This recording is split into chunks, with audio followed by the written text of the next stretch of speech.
오늘 네 하나님 여호와께서 이 규례와 법도를 행하라고 네게 명령하시나니 그런즉 너는 마음을 다하고 뜻을 다하여 지켜 행하라. 네가 오늘 여호와를 네 하나님으로 인정하고 또 그 도를 행하고 그의 규례와 명령과 법도를 지키며 그의 소리를 들으리라 확언하였고, 여호와께서도 네게 말씀하신 대로 오늘 너를 그의 보배로운 백성이 되게 하시고 그의 모든 명령을 지키라 확언하셨느니라. 그런즉 여호와께서 너를 그 지으신 모든 민족 위에 뛰어나게 하사 찬송과 명예와 영광을 삼으시고 그가 말씀하신 대로 너를 네 하나님 여호와의 성민이 되게 하시리라. 제27장. 모세와 이스라엘 장로들이 백성에게 명령하여 이르되, 내가 오늘 너희에게 명령하는 이 명령을 너희는 다 지킬지니라. 너희가 요단을 건너 네 하나님 여호와께서 네게 주시는 땅에 들어가는 날에 큰 돌들을 세우고 석회를 바르라. 요단을 건넌 후에 이 율법의 모든 말씀을 그 위에 기록하라. 그리하면 네 하나님 여호와께서 네게 주시는 땅, 곧 젖과 꿀이 흐르는 땅에 네가 들어가기를 네 조상들의 하나님 여호와께서 네게 말씀하신 대로 하리라. 너희가 요단을 건너거든 내가 오늘 너희에게 명령하는 이 돌들을 에발산에 세우고 그 위에 석회를 바를 것이며, 또 거기서 네 하나님 여호와를 위하여 제단 곧 돌단을 쌓되 그것에 쇠 연장을 대지 말지니라. 너는 다듬지 않은 돌로 네 하나님 여호와의 제단을 쌓고 그 위에 네 하나님 여호와께 번제를 드릴 것이며, 또 화목제를 드리고 거기에서 먹으며 네 하나님 여호와 앞에서 즐거워하라. 너는 이 율법의 모든 말씀을 그 돌들 위에 분명하고 정확하게 기록할지니라. 모세와 레위 제사장들이 온 이스라엘에게 말하여 이르되, 이스라엘아, 잠잠하여 들으라. 오늘 내가 내 하나님 여호와의 백성이 되었으며, 그런즉 내 하나님 여호와의 말씀을 청종하여 내가 오늘 내게 명령하는 그 명령과 규례를 행할지니라. 모세가 그날 백성에게 명령하여 이르되, 너희가 요단을 건넌 후에 시므온과 레위와 유다와 이사갈과 요셉과 베냐민은 백성을 축복하기 위하여 그리심산에 서고, 루벤과 갓과 아셀과 수불론과 단과 납달리는 저주하기 위하여 에발산에 서고, 레위 사람은 큰 소리로 이스라엘 모든 사람에게 말하여 이르기를, 장색의 손으로 조각하였거나 부어 만든 우상은 여호와께 가증하니 그것을 만들어 은밀히 세우는 자는 저주를 받을 것이라 할 것이요, 모든 백성은 응답하여 말하되 아멘 할지니라. 그의 부모를 경홀히 여기는 자는 저주를 받을 것이라 할 것이요, 모든 백성은 아멘 할지니라. 그의 이웃의 경계표를 옮기는 자는 저주를 받을 것이라 할 것이요, 모든 백성은 아멘 할지니라. 맹인에게 길을 잃게 하는 자는 저주를 받을 것이라 할 것이요, 모든 백성은 아멘 할지니라. 객이나 고아나 과부의 송사를 억울하게 하는 자는 저주를 받을 것이라 할 것이요, 모든 백성은 아멘 할지니라. 그의 아버지의 아내와 동침하는 자는 그의 아버지의 하체를 드러냈으니 저주를 받을 것이라 할 것이요, 모든 백성은 아멘 할지니라. 짐승과 교합하는 모든 자는 저주를 받을 것이라 할 것이요, 모든 백성은 아멘 할지니라. 그의 자매 곧 그의 아버지의 딸이나 어머니의 딸과 동침하는 자는 저주를 받을 것이라 할 것이요, 모든 백성은 아멘 할지니라. 장모와 동침하는 자는 저주를 받을 것이라 할 것이요, 모든 백성은 아멘 할지니라. 그의 이웃을 암살하는 자는 저주를 받을 것이라 할 것이요 모든 백성은 아멘 할지니라. 무죄한 자를 죽이려고 뇌물을 받는 자는 저주를 받을 것이라 할 것이요 모든 백성은 아멘 할지니라. 이 율법의 말씀을 실행하지 아니하는 자는 저주를 받을 것이라 할 것이요 모든 백성은 아멘 할지니라.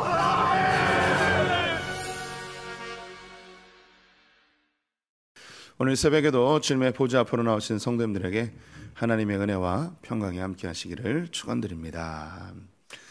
오늘 신명기 26장 27장 말씀 함께 살펴보도록 하겠습니다.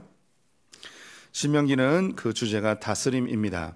이스라엘 백성들이 가나안 땅에 들어가 그 땅을 어떻게 다스려야 하는지에 대한 이야기이죠. 즉 하나님의 말씀으로 그 땅을 다스리라 이야기하십니다. 이것은 우리 모든 크리스천들이 천국 가기 전까지 우리에게 주어진 삶을 하나님의 말씀으로 다스려야 함을 이야기하고 있고요.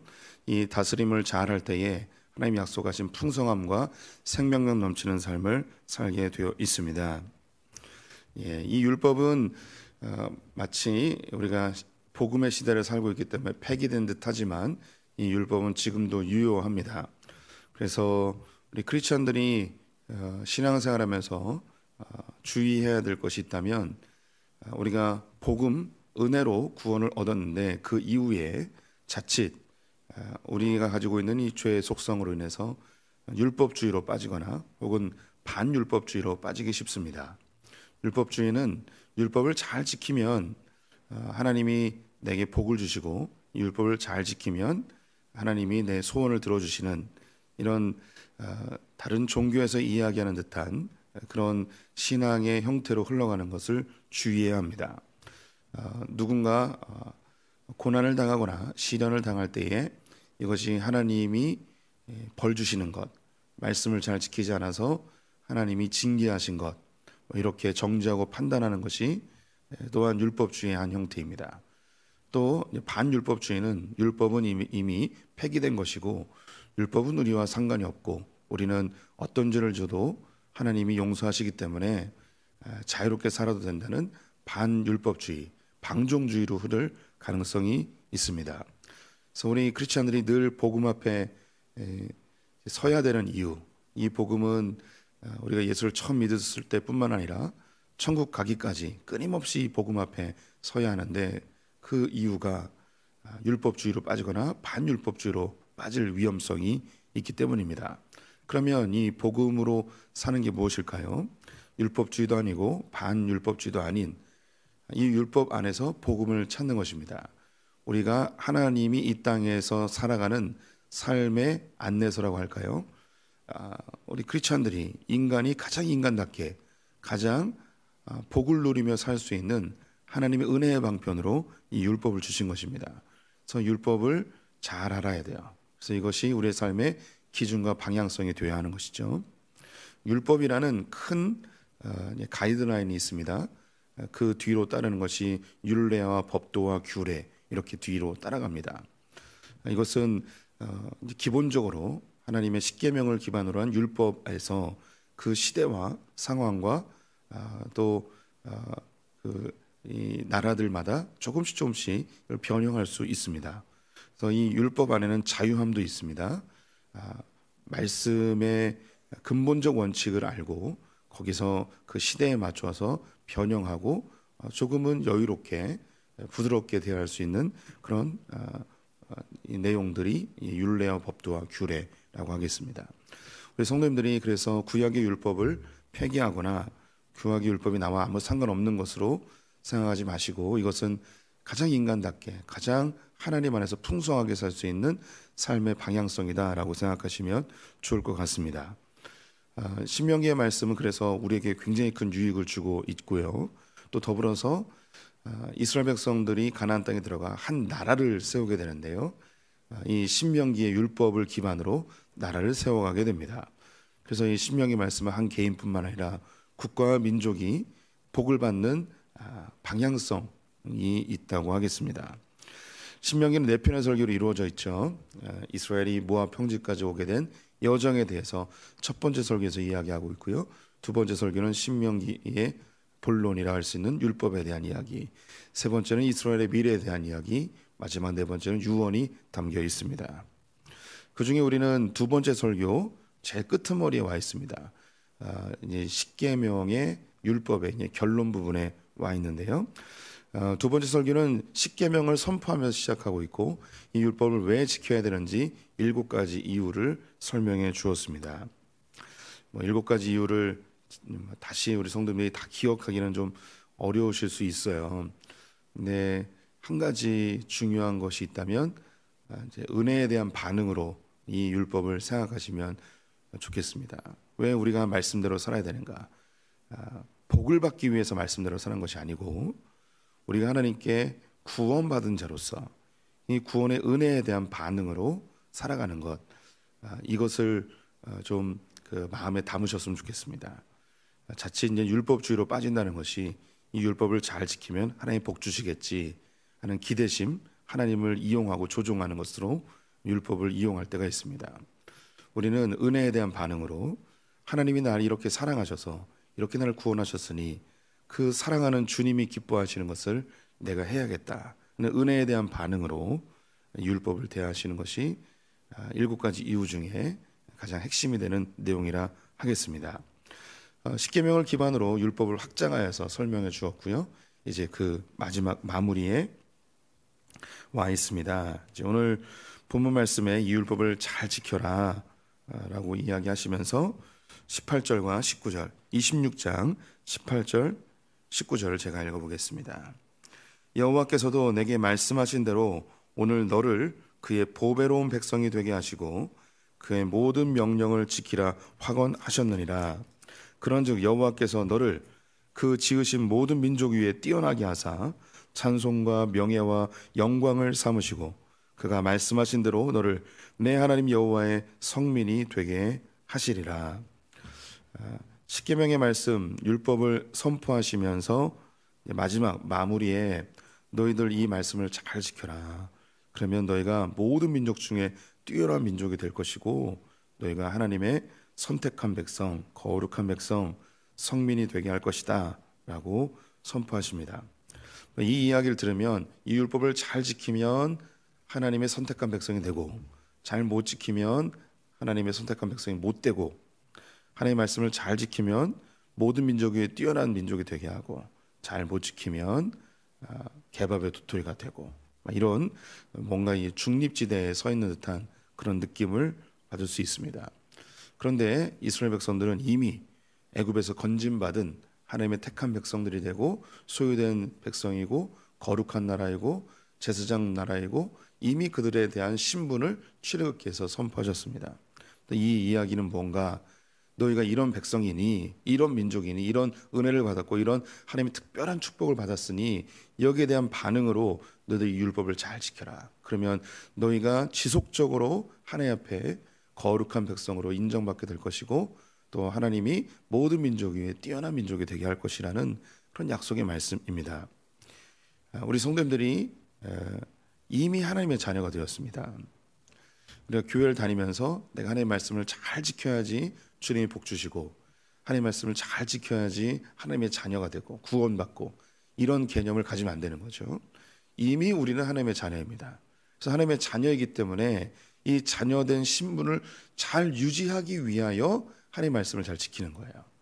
이걸 잘 지키지 아니하면 하나님과의 관계가 단절되고 우리의 신분도 예전에 죄인으로 전락할 수 있는 것이죠. 이미 우리 성도님들은 하나님의 택하신 백성이고 모든 나라 가운데 가장 뛰어난 자들로 세워주셨습니다. 내가 사회적으로 이 세상적으로 평가받는 것과 관계없이 이미 성도님들의 신분은 하나님의 자녀입니다. 그래서 이 신분이 우리에게 너무 큰 복이고 이 하나님의 은혜에 대한 반응으로 하나님의 말씀을 지키는 거죠. 하나님의 말씀을 지키면 이 하나님과의 관계와 신분이 계속적으로 유지가 되어지는 것입니다. 우리는 은혜로 하나님의 택함을 받았고 은혜로 신분이 바뀌었습니다. 그래서 이 은혜에 대한 반응으로 하나님의 말씀을 잘 지키는 거죠. 그런데 여기서 은혜를 잘 모르는 자들, 은혜를 소중히 여기지 않는 자들, 이런 자들은 하나님께서 버리실 수도 있습니다. 이스라엘을 버렸듯이, 또 가룟 유다가 버림받았듯이, 또 우리 주변에 신앙인들이 버림받았던 케이스들을 알고 있듯이, 우리가 이 은혜에 대해서 소중히 여기지 않고 이 은혜를 소홀히 여긴 경우에 우리도 충분히 버림받을 수 있는 그런 존재임을 우리가 기억해야 돼요. 그래서 두렵고 떨림으로 이 구원을 이루어 가야 하는 것이죠. 근데 하나님께서 이런 말씀을 주시는 것은 우리에게 두려움을 조장하려 하는 게 아니고 하나님의 간절한 소망이에요. 내가 너희를 이렇게 사랑한다, 이렇게 너희를 구원했다, 이 관계를 우리 좀 소중하게 여기자. 에덴 동산에서 아담과 하와가 선악과 따먹음으로 율법을 어겨서 나와의 관계가 단절되고 죄의 종로를 타고 사망의 종로를 타고 조그만 고난과 시련이 와도 전전긍긍하며 벌벌벌 떠는 그런 불안하며 사는 그런 인생 말고, 내가 너희를 택해줬어. 너희는 거룩한 민족이야. 너는 이 세상 모든 민족 가운데 뛰어나. 내가 너희를 그렇게 만들었어. 하나님이 그렇게 소중하게 여기는 이 관계, 제발 이 관계를 우리가 깨지 말고 좀 잘 유지하자 하는 주님의 간절한 소망이 담겨 있습니다. 우리에게 다시 주님이 선언하십니다. 내가 너희를 택했어. 너희는 창세전부터 택함 받은 백성이야. 너희의 죄를 위해서 내가 독생자를 아낌없이 내어 십자가에 달려 죽였어. 내가 너희를 얼마나 사랑하는지 이 십자가에 달린 독생자를 보면 너희가 좀 알 수 있지 않겠니? 나는 이 관계를 회복하기 위해서 내 아들을 아낌없이 내어줬어. 그러니 이 관계를 좀 소중하게 생각하자. 이 관계를 다시 깨고 싶지 않다. 주님이 우리에게 말씀하시는 거예요. 하나님의 그 간절함이 이 안에 담겨 있습니다. 우리가 연약하고 미련하여서 하나님과의 관계를 다시 깨고 또 죄를 짓고 또 주님과 멀어지고 하나님의 말씀을 어기고 배반하고, 이게 우리의 모습이죠. 주님은 길이 참으셔서 이 관계를 파기하지 않기 위하여 지금도 너무나 열심히 지금도 일하고 계십니다. 그 일함의 방편으로 이스라엘 백성들이 가나안 땅에 들어갔을 때에 큰 돌들을 준비해서 여기에 석회를 바르라고 이야기합니다. 그래서 이 돌들을 가지고 어디로 가야 되냐? 에발산으로 가라고 이야기하십니다. 27장 2절과 4절을 제가 읽어보겠습니다. 2절, 너희가 요단을 건너 내 하나님 여호와께서 내게 주시는 땅에 들어가는 날에 큰 돌들을 세우고 석회를 바르라. 4절에요, 너희가 요단을 건너거든 내가 오늘 너희에게 명령하는 이 돌들을 에발산에 세우고 그 위에 석회를 바를 것이며, 큰 돌들을 준비해서 에발산으로 가라고 합니다. 여기에 이것을 세우래요. 그리고 석회를 바르라고 합니다. 석회를 바르고 이곳에 하나님의 율법의 말씀을 하나도 빠짐없이 다 기록하라고 이야기합니다. 석회를 바르는 것은 여기에 이제 음각하기에 좋게끔 만드는 것이죠. 네, 돌에 새기는 게 있고요. 석회를 바르고 음각을 하는 방법이 있는데, 뭐 느껴지시겠지만 석회를 바른 것은 오래 가지 못합니다. 돌에 새기는 것은 좀 영구적으로 오래 기록이 되죠. 석회를 발라서 기록하라는 것은, 이것은 영구적으로 보존하려는 것은 아니고 그 당대의 사람들이 선명하게 볼 수 있게끔 한 것이죠. 그러면 이것은 시대에 따라서 계속 보수해야 되는 거예요. 혹은 다 긁어내고 다시 기록하고 이것을 반복해야 되는 것이죠. 하나님이 이렇게 하신 이후 그 시대마다 다시 기록하고 또 반복하고 또 강조하라는 그런 의미가 여기에 있습니다. 이것을 세웁니다. 그리고 그곳에 쇠로 다듬지 않은 돌을 세우고 제단을 만들어 번제와 화목제를 드리라고 이야기하십니다. 하나님의 말씀을 선포하기 위한 예배이죠. 여기서 이제 궁금한 게 에발산입니다. 왜 가나안 땅에 수많은 산들이 있고 수많은 장소들이 있는데 왜 이 에발산에 이 돌들을 세우고 하나님의 언약을 선포하게끔 하였는가? 이 에발산이 어디 있냐면 세겜에 있습니다. 세겜에 있는 산이 에발산입니다. 그러면 세겜은 또 어떤 곳인가? 세겜은 아브라함이 가나안 땅에 들어와서 처음으로 정착하여 여호와의 이름을 부르며 제단을 쌓았던 곳이 바로 이 에발산 세겜입니다. 그래서 이곳에서 아브라함이 처음으로 제단을 쌓고 하나님께 예배를 드리게 됐는데요. 그리고 예배 이후에 여기에 상수리 나무를 심어 놓았습니다. 그곳에 나무들이 많아서 아브라함이 드렸던 상수리 나무가 정확히 어떤 것인지 알 수 없지만 왜 하나님께서 이 에발산으로 가라 하셨는지 그 이유는 매우 분명해지는 거죠. 이스라엘 민족의 처음 시조인 아브라함이 첫 예배를 드렸던 장소, 이것이 창세기 12장에 나오는데요. 거기에 또 무슨 얘기가 나오냐면 너희의 후손들이 400년이 지나 이 땅 가운데 다시 올 것이다 라는 약속의 말씀이 있어요. 이제 400년이 지났고 이스라엘은 한 개인 아브라함이 아니라 남자만 60만 명이 되어지는 큰 민족이 되어서 그 가나안 땅에 다시 들어왔습니다. 하나님이 아브라함에게 약속하셨던 그 세겜 땅, 그 에발산에 그 민족이 이제 모여 있습니다. 쇠로 다듬지 않은 돌들을 가지고 제단을 만들려고 하는데요. 조금만 상상력을 발휘해 보면 그 돌들 가운데 아브라함이 제단을 쌓았던 그 돌들이 그곳에 여전히 있었을 가능성이 있습니다. 너무 지나친 상상일까요? 저는 그렇지 않다고 생각이 듭니다.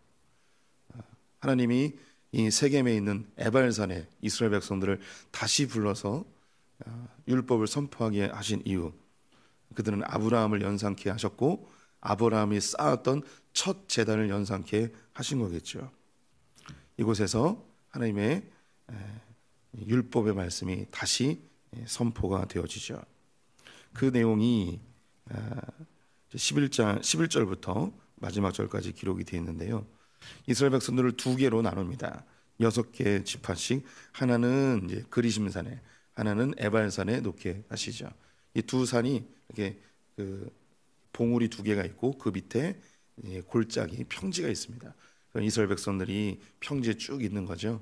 그리고 그 지파의 대표되는 사람들이 이제 에발산과 그리심산에, 그리고 그 지파별로 밑에 골짜기에 쭉 진을 치고 있다고 생각하시면 되겠습니다. 여기에 이제 6개씩 나누는데요. 그 어떤 기준으로 나뉘어졌는지는 아무리 연구를 해도 그 답을 찾지를 못하고 있습니다.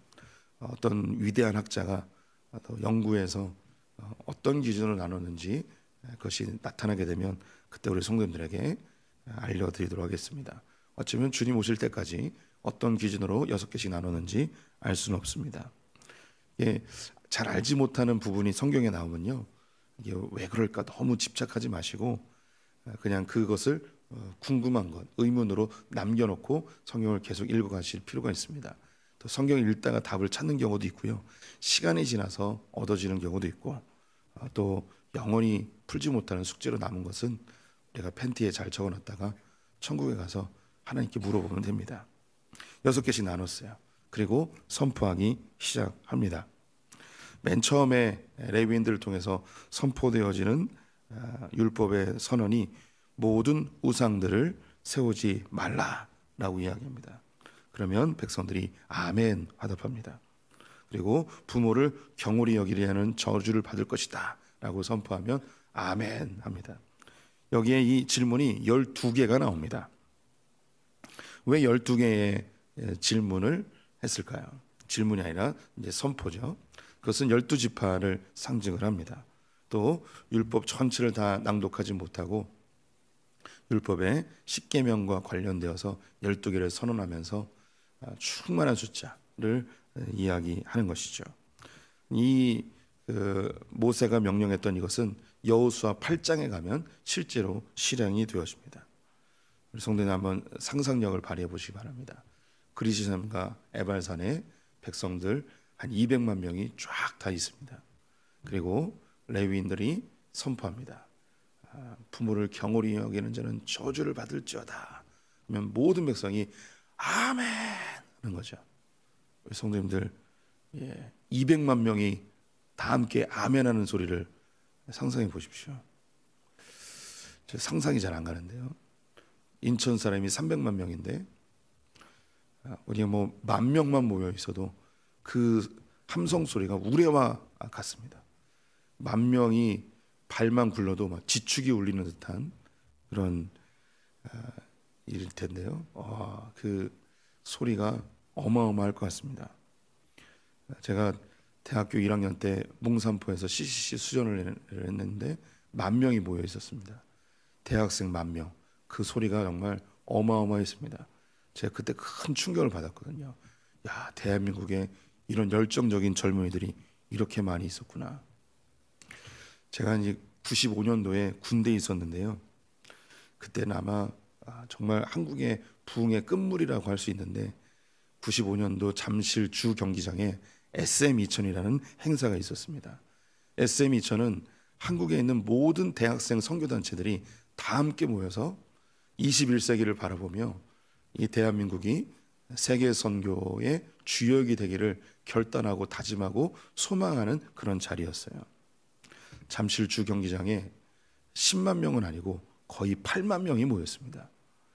8만 명이 찬양하는 소리, 성도님들 상상이 되십니까? 제가 군대에 있었는데요. 타령하고 싶었어요. 거기 가고 싶어서. 거기에 잠실 주 경기장에 대한민국의 모든 선교단체 젊은이들이 주님 위해서 헌신하기 위해 모이는 그 자리, 너무너무 가고 싶었어요. 현장에 있지 못했는데 너무 안타까웠습니다. 그냥 상상만 해도 너무 좋은 거예요. 그런데 이 그리즘산과 에발산 세겜의 골짜기에 200만 명의 이스라엘 백성들이 여호와의 율법을 다 지킵시다. 아멘.